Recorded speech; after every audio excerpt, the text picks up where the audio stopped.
So నాకు నేను ఎందుకు చేసుకోకూడదు అంటే ఇప్పుడు ఒక అవకాశం ఒకరు ఇస్తారు, డెఫినెట్లీ అందరు ఇస్తేనే ఇక్కడ దాకా వచ్చాను.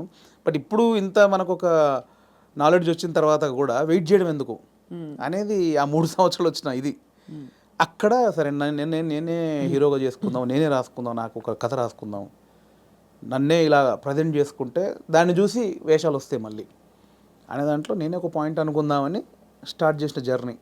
ఒక 3-4 పాయింట్లు అనుకొని అవన్నీ రెగ్యులర్గా ఉన్నాయి. ఇలా అయితే నన్ను ఎందుకు చూస్తారు? చాలామంది అలా వస్తున్నారు కదా, నన్ను చూడాలంటే మళ్ళీ నేను కొంచెం బ్యాక్వర్డ్ అయి ఉన్నాను. ఇప్పుడు నన్ను కొత్తగా చూడాలి, కంప్లీట్ ఆపోజిట్గా చూడాలి. అది ఏం చేయొచ్చు? చాలా సాహసోపేతమైన జర్నీ అది. అలా ఏం చేయొచ్చు అన్న పుట్టినప్పుడు థాటే ఒక చావులో ఎలా ఉంటుంది అంటే నేను మా నాన్న జరిగిపోయినప్పుడు ఉన్న సిచ్యువేషన్స్ అన్నీ ఫనీగా చూసా. ముందు ఎమోషన్ కాదు, అది ముందు ఫనీగా చూశాను.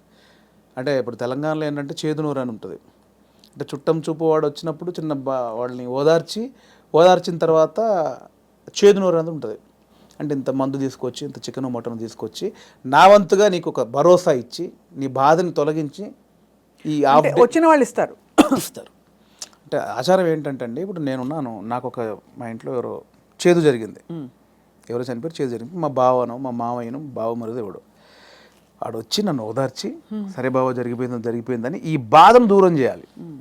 నాకు ఏదైతే ఆ మిస్సింగ్ ఫీల్ ఉందో దాన్ని దూరం చేయగలని ఏం చేయాలి? ఇంత మందో బిందో తీసుకొచ్చి కాసేపు 2 గంటలు సపోర్ట్ ఉండి కడుపు నిండా తినబెట్టి ఏం కాదులే నేను ఉన్నానులే అని సపోర్ట్ ఇచ్చే వెళ్ళే విధానం అనమాట అది. కరెక్ట్, అవును. సో అదొక ఆచారంగా వచ్చింది, చేదునూరు అంటాం.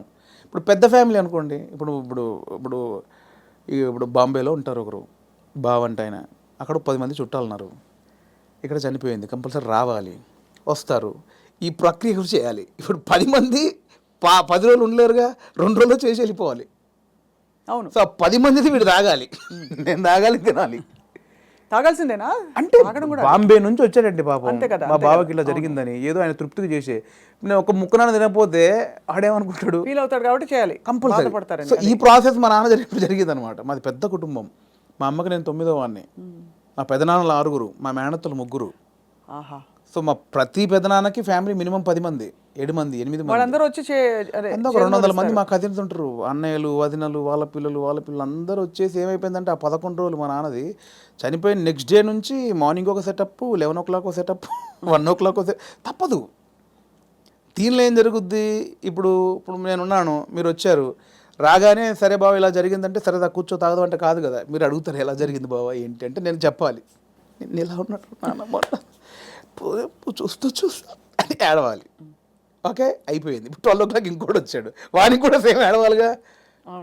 రాగానే రాబావ కూర్చోండి, వాడు మళ్ళీ చూసేవాడు ఒక కంట నీరు కూడా పెట్టలేదు, రాగానే తాగినని వాడు అనుకుంటాడని వాని కోసం మళ్ళీ సేమ్ ప్రాసెస్. ఏమైందంటే నానిలా లేడు అన్నీ.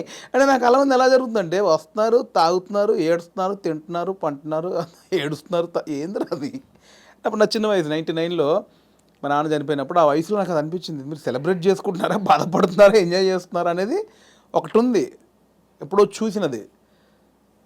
అది ఇక్కడికి షిఫ్ట్ అయిందనమాట. ఎలాంటి కథ చేయొచ్చు అదే అన్నప్పుడు మా ఫ్రెండ్ ప్రదీప్ అద్వైతం అని ఇప్పుడు నెక్స్ట్ వైజయంతి మూవీస్లో పెద్ద సినిమా చేస్తున్నాడు. సో నాకు బెస్ట్ ఫ్రెండ్ అనమాట. సో తనే ఏంటంటే ఒకసారి 10 days కనిపించలా, మళ్ళీ వస్తే డార్లింగ్ ఎక్కడికి వెళ్ళామంటే ఇట్లా మా పెద్దనాన్న చనిపోయాడు రా, గమ్మతుంటుంది మన తెలంగాణలో మా తాగుడు గోల ఇలా ఏడుపు అని అన్నాడు. అది స్ట్రైక్ ఏదో బాగుంది కదా అని ఒకసారి రివైండ్కి వెళ్తే మా నాన్నది ఇంత జరిగింది కదా ఫన్ ఇక్కడ, ఇది కదా మనం ఆపోజిట్గా చెప్దాం అనుకున్నాం. అక్కంచెలు మొదలైన కథ. సో అప్పుడు ఒక 4 సీన్లు రాసుకొని ఫ్రెండ్స్కి చెప్తే వాళ్ళు హిలీరియస్గా నవ్వి దానికి ఇంకో 4 సీన్లు వేసి. కానీ ఇక్కడ విశేషం ఏంటంటేనండి, జబర్దస్త్ కావచ్చు, ఇది కావచ్చు, చాలా సీరియస్ అంశాలని లైటన్ చేయడం ఈజీ కాదు. సెంటిమెంట్స్ హర్ట్ అవుతాయని ఒక బాధ ఉంటుంది కదా. ఇప్పుడు మీరు పిల్లలు పుట్టలేదు ఒక జంటకి, దాని మీద మీరు జబర్దస్త్లో ఒక స్కిట్ రాయాలనుకోండి, చాలా మంది హర్ట్ అయిపోతారు, నీకు అసలు మనసుందా, నువ్వు సమాజంలో బాధ్యత గల వాడివా, ఇవన్నీ అడుగుతారు ఆబ్వియస్లీ కదా.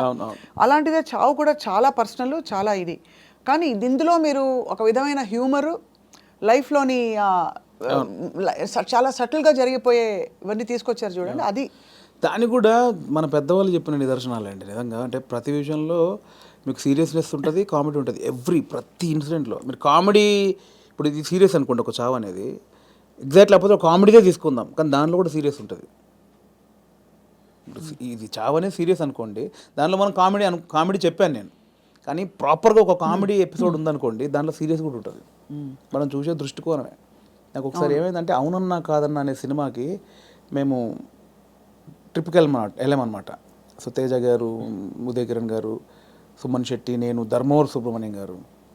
ఆయన ఒక చోట ఒక మాట అన్నాడండి ఒక ఇంటర్వ్యూలో. ప్రెస్ వాళ్ళు అడిగారు, అదండి అందులో కొంచెం బూత్ ఉందండి, శృంగారం ఎక్కువ ఉందండి అంటే, ఆయన ఒక మాట, ఏ సందర్భమో నాకు తెలియదు, ఒక మాట నన్ను పడిపోయింది. ఏమైనా ఇప్పుడు ఎయిడ్స్ మీద సినిమా చూస్తున్నప్పుడు, ఎయిడ్స్ మీద అవగాహన కల్పించడానికి ఒక సినిమా చేస్తున్నప్పుడు ముందు శృంగారం చూపించాలి. వాడు ఎలా అడిక్ట్ అయ్యాడు శృంగారానికి, కొంచెం బ్యాడ్ రూట్ ఎలా పట్టాడంటే అవన్నీ చూపించాలి. కొంచెం ఆ రొమాంటిక్ అప్పీల్ చూపించినప్పుడే ఇది చెప్తావు, అది చూపించకుండా ఇది చెప్తే ఎవడు చూడ్డాయి అన్నాడు. కరెక్ట్, అంతే, అది నిజమే. మీకు అర్థమైంది? నాకు అందులో ఏదో దొరికింది నాకు. అంటే మనకు మంచి చెప్పినప్పుడు దానిలో చెడు కారణమైంది ముందు చెప్పినప్పుడే, ఇది చెడు, దీనివల్ల ఇది జరుగుతుందని చెప్తాం కదా.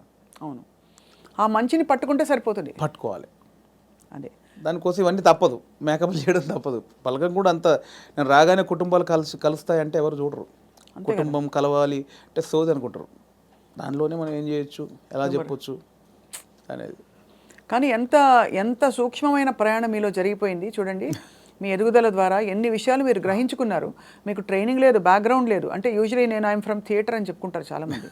మీకు సినిమానే అండి, నేను థియేటర్, సినిమా షూటింగ్లో చేసినప్పుడు cinema is your learning platform, అంతేనా? అండ్ నాకు ఏదైతే వచ్చిన గ్యాప్ ఉందో అదే ఇప్పుడు నా సక్సెస్కి లీడ్. అది అయితే మీ పైసలన్నీ మాకు ఇస్తారా? లేవు, ఎక్కడి ఆ 3 సంవత్సరాలు ఎలా బతికాననుకుంటారు?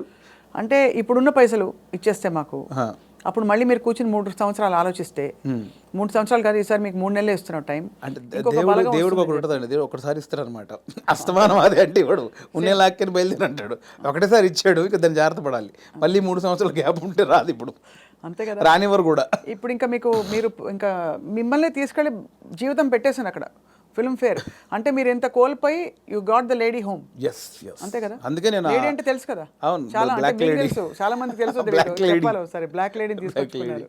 అదే ఆ మెట్లు ఎక్కుతున్నప్పుడు కానీ, అది చేతిలో ఉన్నప్పుడు కానీ, నేను అంటే చాలా ఇంటర్వ్యూలో మాట్లాడే మనకు భయం అయ్యేది బేసికల్గా స్టేజ్ మీదకి వెళ్ళి మాట్లాడాలంటే. కానీ ఆ రోజు ఎందుకో చిన్న లోపల షివర్ అయిపోతూ, నమ్మలేని విషయం కదండి. ఎవరికి అంకితం ఇచ్చారు, ఏమైనా చెప్పారు అట్లాంటివన్నా? అంకితం లేదండి, అంటే ఇది అంకితం ఇవ్వాలంటే తెలుగు ప్రేక్షకులు ఇవ్వచ్చు, అది అంతే, తెలుగు ప్రేక్షకులకు ఇవ్వచ్చు, అండ్ నా వైఫ్కి ఇవ్వచ్చు.